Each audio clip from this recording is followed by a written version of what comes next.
Hello, my dear friends, how are you? No matter what are the circumstances, no matter what is the situation, every situation can either help us grow, develop, and prosper, or vice versa.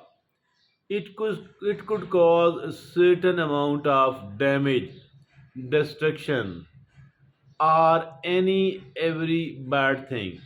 So, my dear friends and fellows, we are going to talk about the time we are spending. Either we are an extrovert and we feel comfortable with the people all the time, talking to the people, or we are an introvert and we are actually a feeling player in time alone. And there is a third option as well, which is called ambivert. And ambivert means that you enjoy both the solitude as well as the people you are with. So that is another situation and condition. So my dear friends and fellows, today we are going to talk about mostly about how is the solitude, how is being alone. People are usually afraid of being alone. But as a matter of fact, being alone, it is not that bad at all. We are afraid of it because we don't actually know what does it contain. As a matter of fact, as far being alone is concerned, and it can be somehow damaging if at all we are not better aware about how to utilize our time or what to do, what not to do in our time alone. But if at all we are better aware of it, I think in that case being alone become a blessing. It's not something which we should feel afraid of. So today we have made it a topic of our discussion about how what is being alone, what are its benefits, and how can we utilize it. Being alone, the time being alone, how can we gain more and more benefit out of all that. So begin with what are actually the major benefits of being alone. So these are five in number. First one is that is self discovery. Being alone means that we can better discover ourselves and get to know yourself, your thoughts and your feelings. Getting to know about your thoughts, about your feelings. So that is the major benefit number one, and it is called self discovery.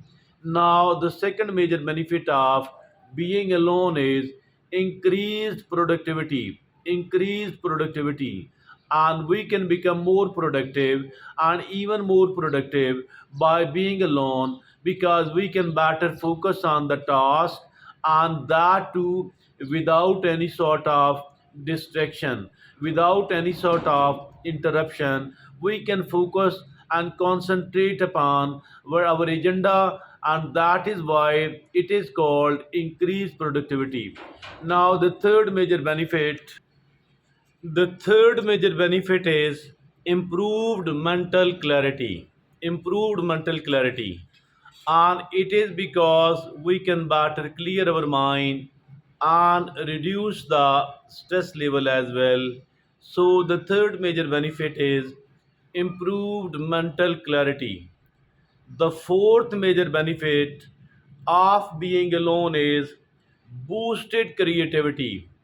Boosted creativity, and we become more creative by allowing yourself time to think, time to reflect, and time to innovate. That is how we can boost our creativity, and our creativity level is boosted. It does get a lot of increase. Now, the fifth and the last major benefit of being alone is that is enhanced self awareness. enhanced self-awareness, and it is develop a better understanding of your strengths as well as that of your weaknesses. That is how we can enhance the self-awareness, which is of course very much beneficial and needed. So these are the five major benefits: self-discovery, and number two, it is the increased productivity. Number three, it is the boosted increased mental clarity.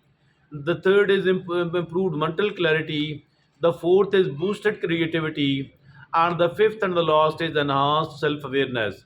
Now, in the next segment, we are going to talk about how can we utilize our time alone in a better way so that it can help us a lot in improving ourselves, in growing, and in enjoying our life in a better manner. So the first major way, the first important way to utilize our time alone is that is schedule time alone. Schedule time alone, it is make time for yourself. Making time for yourself, a considerable amount of time for myself, for yourself on each and every given day. So that is the number one thing to be done. And now the second thing is that is practice mindfulness. Practicing mindfulness. What is this mindfulness? It is the meditation, and it is actually not to dwell in the past at all. The past is usually full of regrets. The past is usually full of regrets, and we don't have to dwell in the past at all. We don't have to keep repenting or regretting at all, or even if at all there were certain pleasurable moments, still we don't have to live in the past. Learning whatever can be learnt about our past, that is important. And then don't keep repenting, regretting at all about the missed opportunities, about the wrong decisions made. And it is now the time to let it go. Let it go. Don't cry over the spilt milk at all. Now, as far our future is concerned, usually our future is, about it is about worries, and we keep worrying about the future.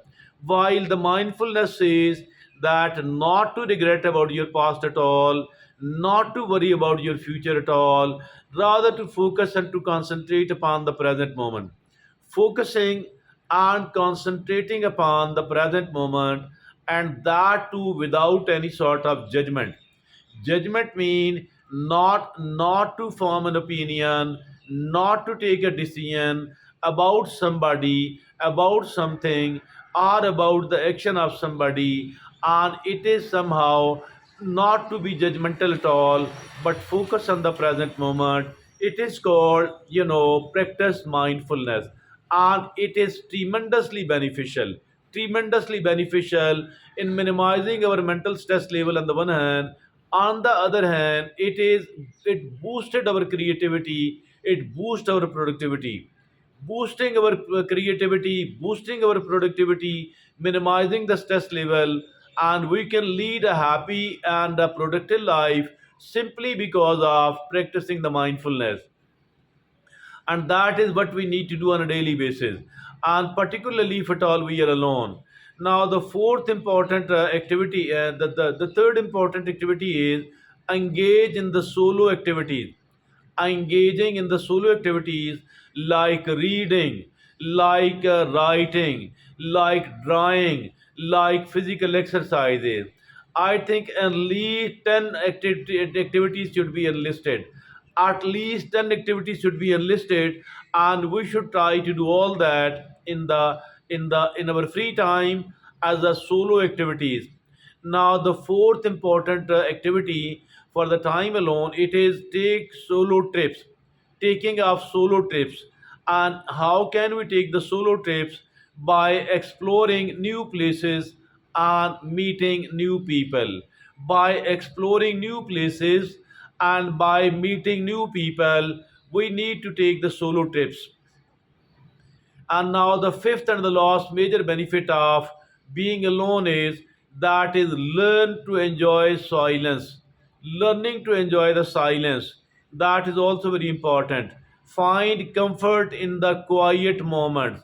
Finding comfort in the quiet moments, that is, we need to learn to say, learn to enjoy the silence. And these are the five major activities, and I think each one of them is very beneficial. And it is scheduling time alone, it is practicing mindfulness, it is engaging in the solo activities, it is taking the solo trips, and it is learning to enjoy the silence. So, my dear friends and fellows, please remember that is alone time is not an isolation at all. Alone time is not an isolation at all.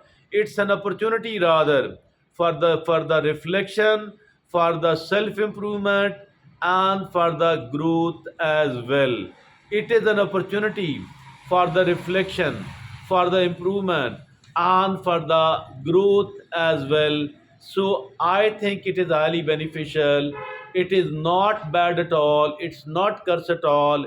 It's not a punishment at all to be alone, provided we do understand the benefits of it, provided we do understand how to utilize our time in a better way. So that is all from me at the moment. Thank you very much.